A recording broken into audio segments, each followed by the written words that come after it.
అనేకమైనటువంటి ఇంపార్టెంట్ బిల్లుల మీద చర్చ జరుగుతుంది. ఈ సందర్భంగా ఏమైంది, ముఖ్యమంత్రి గారు నేను గతంలో ఉన్న పార్టీలో ఒక గుంటనక్క గారు ఉంటారు, వారిని మీరందరూ హరీష్ రావు గారిని పిలుచుకుంటారు.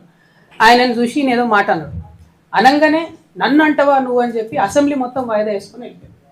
అరే ఒక మాట వ్యక్తిగతంగా ముఖ్యమంత్రి ఏదో నిన్నంటే మొత్తం అసలు ప్రతిపక్షమే లేకుండా, ప్రతిపక్షం అంటే ఏంది, ప్రజల గొంతుక, ప్రతిపక్షం అంటే ఏంది, అన్యాయం ఎట్లా జరుగుతుందని ప్రశ్నించేటటువంటి ఒక వాయిసే ప్రతిపక్షం.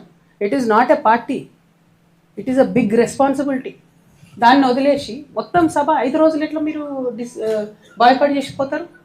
ఏంది కేవలం హరీష్ రావు గారిని ఒక మాట అన్నందుకు బాయ్కాట్ చేసిపోతారా? కేసీఆర్ గారిని ఎన్ని తిట్లు తిట్టినా రేవంత్ రెడ్డి గారు ఎప్పుడన్నా బాయ్కాట్ చేసిన హరీష్ రావు గారు? మొన్న ఈ గుంటనక్కకు డిప్యూటీ ఫ్లోర్ లీడర్ ఇవ్వగానే నేను చెప్పిన బీఆర్ఎస్ పార్టీని ఎవరు కూడా కాపాడలేరు అసెంబ్లీకి రాకపోతే అని. ఏం చేసిరు నిన్న? పోనీ జనరల్గా నేను కూడా పార్లమెంట్లో పనిచేసిన కదా, నేను కూడా ఎమ్మెల్సీగా పనిచేసిన కదా, ఒక ఏదన్నా అంశం మీద మనకు అభ్యంతరం